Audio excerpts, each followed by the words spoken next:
Dasar tidak berguna. Saya gaji kamu bukan untuk nonton film. Teriakan Luna menggema di lobi.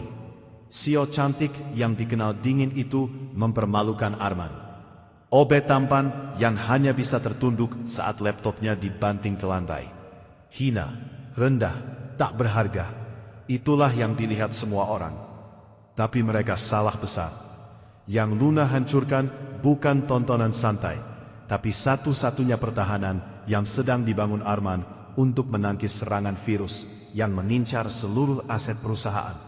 Saat layar mati, barulah Luna sadar Arman bukan Obe biasa. Di balik seragam itu ada rahasia besar yang justru menjadi satu-satunya harapan untuk menyelamatkan segalanya. Sebelum cerita dimulai, saya doakan semua yang sudah subscribe channel Anissa Story. Semoga selalu sehat, dipanjangkan umur, dilancarkan rezekinya, dimudahkan bagi yang punya hutang, dan hidupnya penuh berkah. Amin ya rabbal alamin. Suara ketukan stiletto mahal menggema di lantai marmer lobi Granite Corp, menciptakan irama yang membuat setiap karyawan menahan napas. Luna Sanggo yang dijuluki Ratu Es berjalan membelah kerumunan dengan wajah kaku tanpa senyum. Namun, langkah angkuhnya terhenti mendadak di dekat pilar besar. Di sana tersembunyi di balik pot tanaman hias. Arman duduk bersila di lantai. Seragam bellobnya sedikit kusut. Di pangkuannya, sebuah laptop tua yang penuh stiker murahan menyala terang. Jari-jari Arman menari liar di atas keyboard. Matanya tak berkedip menatap barisan kode yang bergulir cepat di layar. Keringat dingin mengalir di pelibisnya. Sial, firewall ketiga hampir jebol sedikit lagi. Gumam Arman terlalu fokus hingga tak menyadari bayangan tinggi yang kini menutupi cahayanya. Enak sekali kerjamu. Suara dingin itu menusuk telinga. Arman tersentak mendongak di hadapannya. Luna berdiri dengan tangan bersedekap. Matanya menyala penuh amarah. Bu Luna, tunggu bu, jangan salah paham. Saya sedang apa? Menonton film, main game online pakai Wii kantor.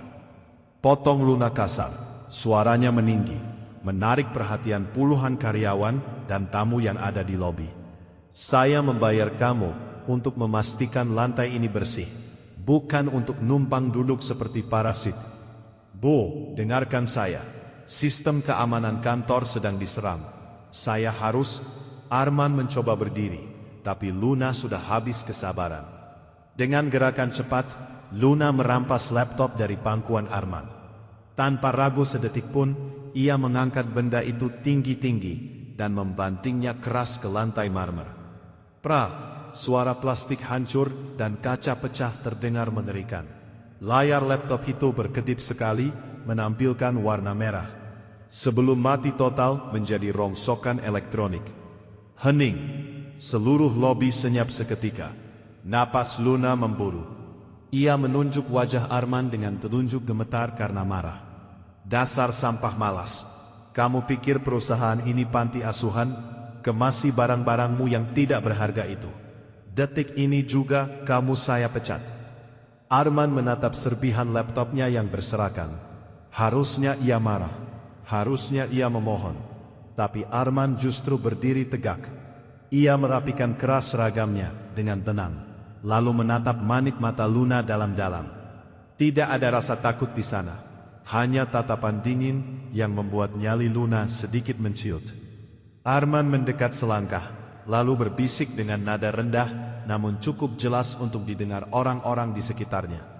Nyonya Luna yang terhormat, ucap Arman datar. Anda pikir Anda baru saja menghancurkan mainan saya? Arman menunjuk bangkai laptop di lantai. Anda baru saja menghancurkan satu-satunya perisai yang melindungi uang perusahaan ini dari pencurian massal. Sebelum Luna sempat membalas, Arman berbalik badan. Ia melangkah pergi meninggalkan lobi tanpa menoleh lagi. Meninggalkan Luna yang terpaku dengan perasaan tidak enak yang mulai merayap di punggungnya. 10 menit. Hanya butuh 10 menit bagi keangkuhan di Granite Corp untuk berubah menjadi neraka. Luna baru saja duduk di kursi kebesarannya di lantai paling atas. mencoba menenangkan napasnya yang masih memburu akibat emosi tadi. Ia meraih gelas air mineral, namun belum sempat bibirnya menyentuh gelas. Lampu ruangan tiba-tiba berkedip liar, bukan padam, tapi berubah menjadi merah darah. Sirine darurat melolong memekakkan telinga. Sahut menyahut dari setiap sudut gedung. Suara jeritan panik mulai terdengar dari area kerja staf di luar ruangannya. Luna terlonjak berdiri. Gelas di tangannya jatuh dan pecah berkeping-keping, persis seperti laptop yang ia banting tadi. Di layar monitor raksasa di dinding ruangannya, grafik keuangan perusahaan yang semula hijau stabil, kini terjun bebas membentuk garis merah vertikal yang mengerikan. "Apa yang terjadi?" teriak Luna sambil berlari keluar ruangan. Pemandangan di luar lebih kacau daripada pasar yang terbakar. Ratusan karyawan berlarian tanpa arah. Telepon berdering serentak tanpa henti. Yang paling mengerikan, semua monitor komputer di setiap meja, ratusan unit jumlahnya, menampilkan satu gambar yang sama. Kepala naga berkepala 9 yang menyeringai dengan tulisan besar berkedip-kedip. "Hydra System Compromised. Bu Luna gawat bu. Kita tamat." Pak Rian, kepala perusahaan yang biasanya tenang dan angkuh, berlari menghampiri Luna dari lorong server. Wajahnya pucat pasi seperti mayat. Kemejanya basah kuyup oleh keringat dingin. Dasinya miring tak karuan. "Rian, kenapa diam saja? Matikan servernya. Cabut kabelnya kalau perlu." Bentak Luna mencengkeram bahu Rian, mengguncangnya agar sadar. "Sudah terlambat, Bu. Tidak ada gunanya." Rian berteriak histeris. Suaranya pecah. "Virus Hydra ini monster. Dia mengunci semua akses admin dan menyedot dana likuiditas kita ke puluhan rekening luar negeri. Lihat ini." Rian menyodorkan tabletnya dengan tangan gemetar. Angka-angka di layar berputar cepat seperti mesin slot kasino. 5 miliar minus 10 miliar lenyap setiap detiknya. Kita bisa bangkrut total dalam hitungan kurang dari 1 jam. Luna lemas, kakinya goyah, hingga ia harus berpegangan pada meja resepsionis. Bagaimana bisa kita bayar sistem keamanan miliaran rupiah? Kenapa tidak ada peringatan? Itu dia anehnya. Bu Rian menyeka keringatnya dengan panik. Matanya menatap liar ke sekeliling. Sebenarnya serangan ini sudah dimulai sejak 40 menit yang lalu. Alis Luna bertaut tajam. 40 menit? Jangan gila kamu. Kalau sudah selama itu, kenapa baru sekarang jebol? Karena ada seseorang yang menahannya. Bu, seru Rian frustrasi. Saya baru cek log traffic jaringan. Tadi ada user anonim yang melakukan counter coding manual gila-gilaan dari jaringan lobby bawah. Dia jenius sekali, Bu. Dia membangun benteng digital sendirian, menahan Hydra supaya tidak masuk ke inti server. Dia pahlawan kita. Jantung Luna seakan berhenti berdetak. Waktu terasa melambat. Bayangan Arman yang duduk bersila dengan laptop tua itu terlintas di benaknya bagai kilat. Lalu suara Luna tercekat. Tenggorokannya kering kerontang. Kenapa dia berhenti menahannya? Rian membanting tabletnya ke meja dengan putus asa. Tepat 10 menit yang lalu, koneksinya terputus total secara paksa. Sinyalnya hilang mendadak. Seolah-olah alat tempurnya dihancurkan fisik begitu saja saat dia sedang bertarung. Dunia Luna runtuh. Hunter kata itu berdengung di telinganya. 10 menit lalu, lobby. Laptop yang dibanting hingga berkeping-keping. Wajah tenang Arman kembali menghantui ingatannya. Tatapan dingin itu. Kalimat terakhir itu. Anda baru saja menghancurkan satu-satunya perisai perusahaan ini. Luna mundur selangkah, menabrak tembok di belakangnya. Matanya menatap nanar ke arah lift. Membayangkan lantai lobi yang kini kosong. Dia tidak memecat sampah. Dia baru saja mengusir satu-satunya dewa penyelamat yang dimilikinya dan menghancurkan satu-satunya senjata yang bisa menyelamatkan mereka. Cari dia sekarang. Teriakan Lunanya nyaris tak terdengar di antara hingar-bingar sirena alarm yang masih melolong. Wajah cantiknya kini kusut, rambutnya berantakan, kepala keamanan berlari mendekat. Napasnya terengah. Nihil bu. Arman sudah meninggalkan gedung 5 menit yang lalu. Lokernya kosong. Dia benar-benar pergi. Ambil data karyawannya di HRD. Kirim alamatnya ke ponsel saya sekarang. Perintah Luna sambil menyambar kunci mobilnya. Ia tidak bisa menunggu sopir. Detik demi detik berlalu. Miliaran rupiah perusahaannya sedang menguap ke udara. 30 menit kemudian, mobil sport mewah Luna harus berhenti di mulut sebuah gang sempit yang becek di pinggiran kota. Ban mobil seharga 3 miliar itu terperosok ke dalam kubangan lumpur hitam. Luna mendengus frustrasi keluar dari mobil, tanpa mempedulikan sepatu hak tingginya yang langsung kotor. Gang Melatih nomor 14. Gumamnya membaca pesan di ponsel, sambil menahan jijik pada bau selokan yang menyengat. Rumah kos itu tampak tua dengan cat yang mengelupas. Luna menaiki tangga kayu yang berderik-neri menuju lantai 2. Pintu kamar nomor 4 sedikit terbuka. Dengan ragu, Luna mengetuk lalu mendorongnya pelan. Pemandangan di dalam membuatnya terpaku. Kamar itu sempit, hanya seukuran 3 kali 3 meter. Tapi tidak seperti bayangannya tentang kamar seorang OB malas. Ruangan itu sangat rapi. Tidak ada kasur empuk, hanya tikar gulung di sudut. Namun dindingnya dipenuhi rak buku buatan sendiri yang berisi literatur berat, advanced cryptography, network security architecture, hingga buku-buku filsafat kuno. Di meja kecil terlihat sketsa topologi jaringan yang sangat rumit, jauh lebih canggih dari yang pernah dilihat Luna di ruang server kantornya. Arman sedang berdiri membelakangi pintu, memasukkan beberapa baju ke dalam tas ransel usang. "Arman," panggil Luna. Suaranya terdengar asing di telinganya sendiri, lemah dan penuh permohonan. Arman tidak menoleh, gerakannya tetap tenang, melipat ke meja flanelnya dengan presisi. "Kalau Anda mencari toilet, ada di ujung lorong, Bu. Ini bukan tempat untuk CEO." Luna melangkah masuk, mengabaikan sarkasme itu. "Hentikan, Arman. Kita tidak punya waktu. Perusahaan sedang hancur. Virus itu Hydra. Dia memakan segalanya. Rian bilang cuma kamu yang bisa menghentikannya." Arman akhirnya berbalik. Wajahnya datar tanpa emosi, namun tatapannya tajam menusuk. "Rian, kepala IT lulusan luar negeri yang gajinya 50 kali lipat gaji saya itu, suruh dia kerja. Dia tidak bisa. Tidak ada yang bisa." Luna maju selangkah. Air mata frustrasi mulai menggenang. Gengsinya sebagai atasan sudah ia buang di ambang pintu tadi. "Saya minta maaf soal laptopmu. Saya akan ganti 100 kali lipat.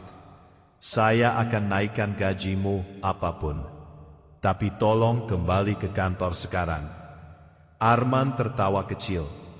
Tawa yang kering dan menyakitkan. Ia menyeleting tas ranselnya, lalu menyampirkannya ke bahu. Uang lagi, gumam Arman sambil berjalan melewati Luna menuju pintu. Seolah Luna hanyalah patung. "Anda belum mengerti juga, Bu Luna." Arman berhenti tepat di samping Luna tanpa menatapnya. "Saya cuma OB bodoh. Ingat sampah malas yang cuma bisa nonton film. Tangan kotor bekas ngepel lantai ini tidak pantas menyentuh server suci Anda." "Arman, tolong." Suara Luna bergetar hebat. "Pulanglah, Bu." Potong Arman dingin. Melangkah keluar kamar menuju ke 8 koridor. "Cari ahli IT mahal Anda. Biarkan sampah ini pergi ke tempat pembuangan." Luna berdiri mematung di kamar sempit itu, dikelilingi buku-buku jenius milik pria yang baru saja ia buang, menyadari bahwa ia mungkin baru saja menyegel nasib perusahaannya sendiri. Langit malam seakan runtuh. Hujan badai mengguyur kota tanpa henti selama 3 jam terakhir, menyamarkan air mata dan keringat. Di depan pagar kos tua di Gang Melati itu, sebuah pemandangan tak lazim terjadi. Luna Samsio yang biasanya tak tersentuh debu, kini berdiri mematung di bawah derasnya hujan. Gaun blazer mahalnya basah kuyup mencetak tubuh. Bibirnya membiru dan gemetar hebat karena kedinginan. Rambutnya lepek menempel di wajah. Ia sudah tidak peduli lagi, harga dirinya sudah larut bersama air hujan yang mengalir ke selokan. Pukul 2.15 pagi, pintu kamar nomor 4 akhirnya terbuka. Arman keluar membawa payung hitam. Wajahnya terlihat kesal bercampur lelah. Ia berjalan mendekati Luna, lalu memayungi wanita yang kini tampak rapuh dan menyedihkan itu. "Pulanglah, Bu. Anda bisa mati kedinginan." Suara Arman terdengar datar di antara deru petir. Luna mendongak pelan. Matanya merah dan sembab. Ia tidak bergerak. Ada 5.000 karyawan yang menggantungkan hidup di Granite Corp. "Man," bisiknya pada suaranya nyaris hilang ditelan hujan. "Aku tidak peduli kalau aku jatuh miskin malam ini. Tapi kalau perusahaan hancur, 5.000 keluarga tidak bisa makan besok. Tolong anggap ini sedekah keahlianmu untuk mereka, bukan untukku." Arman terdiam. Ia menatap mata Luna. Di sana ia tidak melihat kesombongan seorang bos, melainkan keputusasaan seorang pemimpin yang memikul beban berat. Arman menghela napas panjang. Uap putih keluar dari mulutnya. "Satu syarat," ucap Arman tegas. Luna menatap penuh harap. Tangannya mencengkeram lengan baju Arman. "Apa saja? Saham, posisi direktur? Kau mau separuh perusahaanku? Simpan uang Anda," potong Arman tajam. "Saya akan hentikan kiamat ini. Tapi besok pagi saat matahari terbit, saya tetap Arman KOB. Saya tetap mengepel lantai dan menyeduh kopi. Tidak ada promosi, tidak ada pengumuman pahlawan. Identitas saya harus tetap tertutup rapat. Anggap malam ini tidak pernah terjadi." Luna mengangguk cepat tanpa pikir panjang. Air matanya menetes lagi. "Aku janji." 30 menit kemudian di ruang server utama, suasana mencekam seperti kamar mayat. Rian sudah pasrah duduk di lantai, menjambak rambutnya sendiri.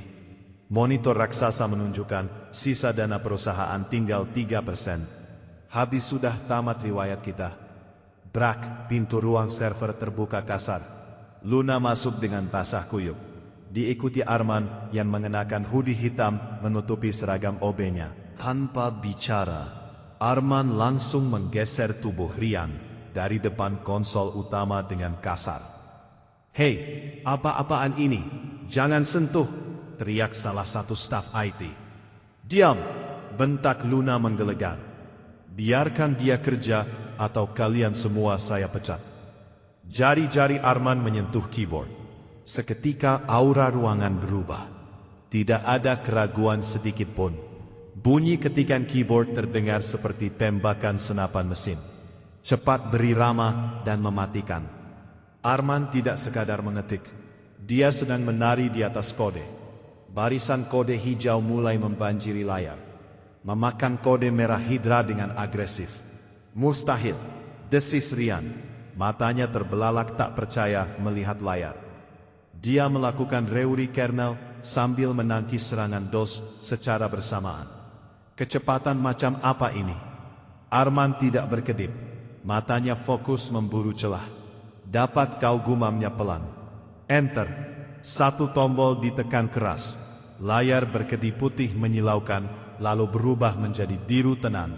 Sistem Restore Threat Eliminated. Semua staf IT menganga, tak mampu berkata-kata. Arman menarik napas panjang, menutup hoodie-nya, lalu berdiri dari kursi.